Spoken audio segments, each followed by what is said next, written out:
اعوذ باللہ من الشیطان الرجیم بسم اللہ الرحمن الرحیم اللہم صلی علی محمد وعلی محمد۔ آج میں آپ کی خدمت میں حضرت خضر علیہ السلام کا ایک وظیفہ لے کر حاضر ہوا ہوں۔ حضرت خضر علیہ السلام کے بارے میں بہت سے علماء کرام تو یہ کہتے ہیں کہ وہ نبی نہیں تھے، لیکن اگر ہم رسول اور ان کی اولاد سے پوچھا جائے تو وہ فرماتے ہیں کہ حضرت خضر علیہ السلام وہ ایک نبی تھے، اور اللہ نے آپ کو اس کو بہت لمبی عمر دے رکھی ہے، اور آپ حضرت نوح کی اولاد میں سے تھے، اور آپ یہاں تک کہ حضرت موسیٰ علیہ السلام، اللہم صلی اللہ محمد وعلی محمد، میرا سلام اور سب نبیوں پر، کہ یہ آپ کے استاد بھی تھے۔ حضرت خضر علیہ السلام ایک دو مقام پہ مطلب کہ آپ نے ان کی رہنمائی کی، ان کو بتایا جو ان کو پہلے سے علم نہیں تھا۔ ہر نبی کو اللہ میاں نے کچھ نہ کچھ علم دیا ہے، کچھ اسم اعظم بتائے ہیں، ان کی طاقت کے حساب سے وہ اپنے ہر چیز کو جانتے ہیں۔ کسی کو کم دیے ہیں، کسی کو زیادہ دیے ہیں، کسی کو 72 علوم کا علم دیا ہے، کسی کو کم علوم کا دیا ہے۔ یہ حضرت نوح کا قصہ مطلب کہ قرآن شریف میں بھی آپ نے پڑھا ہوگا۔ حضرت موسیٰ کے ساتھ جا رہے تھے، کشتی میں سوراخ کر دیا، پھر حضرت موسیٰ نے پوچھا، پھر آپ نے ایک بچے کو قتل کر دیا، پھر حضرت موسیٰ نے پوچھا، پھر آپ نے ایک دیوار تھی اس کو دیوار کو بنا دیا۔ تو یہ بہت مختلف روایت مطلب کہ ویسے بھی ہیں، اور قرآن میں بھی اس کا واقعہ ہے، اور اسی سے حضرت خضر علیہ السلام نے حضرت موسیٰ کو وہ باتیں بتائیں جو باتیں حضرت موسیٰ علیہ السلام کو نہیں پتہ تھی۔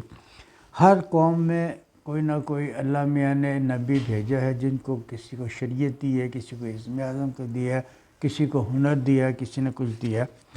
تو یہ ایک وظیفہ ہے۔ یہ اصل میں یہ وظیفہ اس صورت میں کیا جاتا ہے جب آدمی بہت زیادہ پریشان ہو، کوئی حاجات ہو جو پوری نہیں ہو رہی ہو، کوئی ایسا تکلیف دے مسائل سے درپیش ہو بندہ، اس کے لیے اس کو کرنا پڑتا ہے۔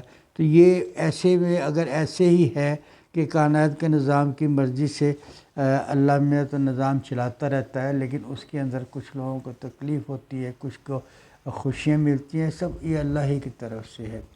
کچھ ہمارے اعمال ایسے ہوتے ہیں جو ہمیں دنیا میں اس کی سزا ملتی ہے، کچھ ہمارے ایسے اعمال ہوتے ہیں کہ اس کی سزا دنیا میں بھی ملتی ہے اور آخرت میں بھی ملتی ہے۔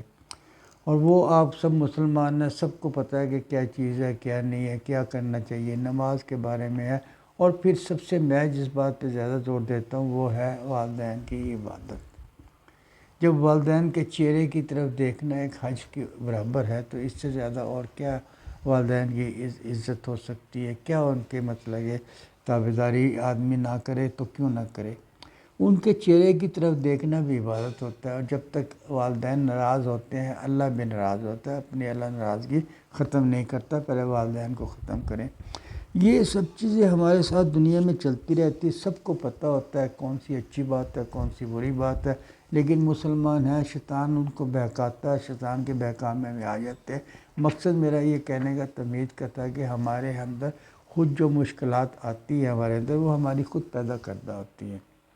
کسی کا ہم نے حق کھا لیا، اس کی سزا تو ملنی ہے۔ کسی کے ساتھ ہم نے زیادتی کر لی، جھوٹ بول لیا، ہیرا پھیری کر لی، کچھ کر لیا، اس کی سزا تو ہمیں ملنی ہے۔ اللہ میاں نے تو فرشتے ہمارے دائیں اور بائیں طرف بٹھائے ہوئے ہیں، جو ہر چیز کا حساب لکھتے رہتے ہیں، ہر بات لکھتے رہتے ہیں، اور یہ قیامت والے دن ہمارے ہر چیز کا ہمیں حساب دینا پڑے گا۔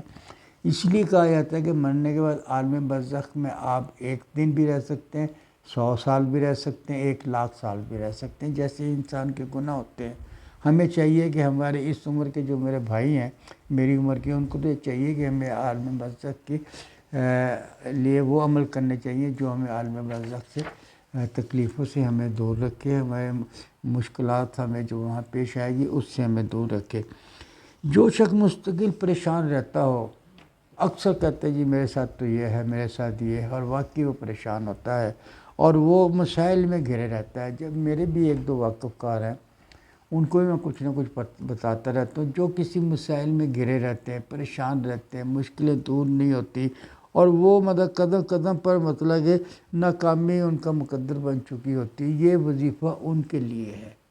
مقصد یہ ہے کہ یہ وظیفہ کہنے کا مقصد ہے یہ وظیفہ مشکل ترین حالات میں آپ کر لیں۔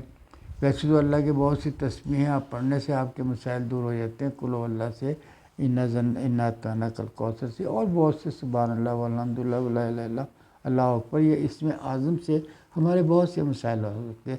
لیکن کچھ ایسے مسئلے ہوتے ہیں کہ جو بہت غمگین ہوتے ہیں، بہت مشکلات ہوتی ہیں، آدمی کو ٹینشن میں مبتلا کر دیتا ہے۔ دشمن کے شر سے بچنے کے لیے یا گھر کے حالات کو ٹھیک رکھنے کے لیے، حالات ٹھیک رکھنے کے لیے میں آپ کو پیچھے یہ ان کے وظیفہ بتا رہا ہوں۔ یہ وظیفہ جو ہے یہ آپ نے 20 دن پڑھنا ہے۔ یہ وظیفہ اگر آپ کسی نہ کسی مشکل میں ہیں، کسی پریشانی میں ہیں، تو اس کا طریقہ یہ ہے کہ جمعرات سے آپ یہ عمل شروع کر لیں۔ ایک تسبیح آپ نے درود کی پڑھنی ہے، اللہم صلی علی محمد و آل محمد، اللہم صلی علی محمد و آل محمد، اور اس کے بعد آپ اپنے دیکھیں آپ کس سن میں پیدا ہوئے۔ مطلب جیسے میں 50 میں پیدا ہوا ہوں، کچھ مرتبہ 90 میں پیدا ہوئے، جو آپ یہ دیکھیں جس سن میں آپ پیدا ہوا اس سے اب تک کتنے سال گزر گئے آپ کو۔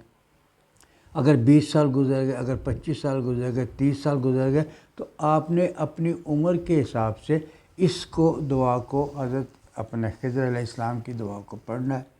پہلے ایک تسبیح آپ نے درود پاک کی پڑھنی ہے، اس کے بعد پھر آپ نے یہ دعا پڑھنی ہے، اور اس کے بعد چند بار آپ نے درود پاک پڑھنا ہے، اور اس کے بعد اللہ سے اپنی حاجات، جو آپ کی پریشانی ہے، جو آپ کی مشکل ہے، وہ آپ نے اللہ سے پیش کرنی ہے، اور وہ اللہ آپ کی مشکلات کو آہستہ سے دور کر دے گا۔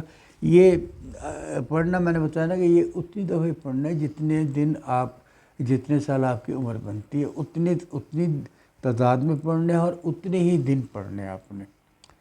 ویسے تو کوئی بھی وظیفہ 40 دن کا ہوتا ہے، لیکن اس کی مناسبت سے آپ کے جتنے سال عمر کے بنتے ہیں اتنی دفعہ پڑھنا ہے آپ نے، اتنی دفعہ پڑھا، اور اتنے دن پڑھنے ہیں آپ کے، جتنے جس کے دن گزرتے ہیں۔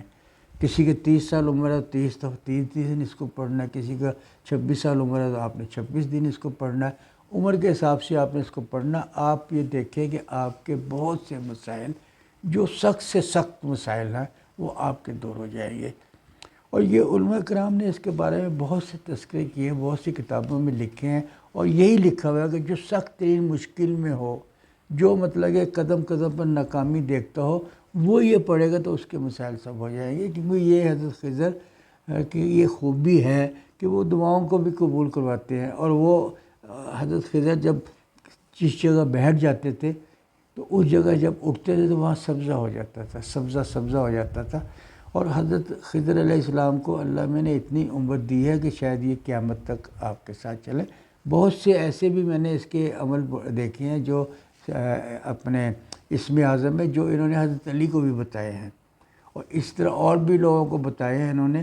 ان کی اللہ میں نے ان کو حکومت کو چلانے کے لیے ان کو لمبی عمر دی ہے کہ یہ مسائل کے حل کرتے رہے، اور جو جہاں اللہ میں ان کی ڈیوٹی لگائے ان کو لگا لائے۔ یہ نبی برحق تھے، لیکن اللہ میں نے ان کو لمبی عمر دی ہے، اور ان کے وظیفوں میں کسی کو کوئی شک کی گنجائش نہیں۔ آپ سوچ بھی نہ سکے کہ یہ میں کروں گا میرا کام نہیں ہوگا۔ اگر کام نہیں ہوتا تو سمجھ لے کہ ہماری کوتاہی ہے، اس کو آپ دوبارہ کریں۔ ایسا نہیں ہو سکتا کہ حضرت خضر علیہ السلام کی بتائی دعا یا وظیفہ ہو اور وہ آپ کے مسائل کو حل نہ کرے۔ اگر آپ کو میرا یہ عمل پسند آیا تو اس کو لائک کیجیے، شیئر کیجیے، اور اس کو سبسکرائب کیجیے۔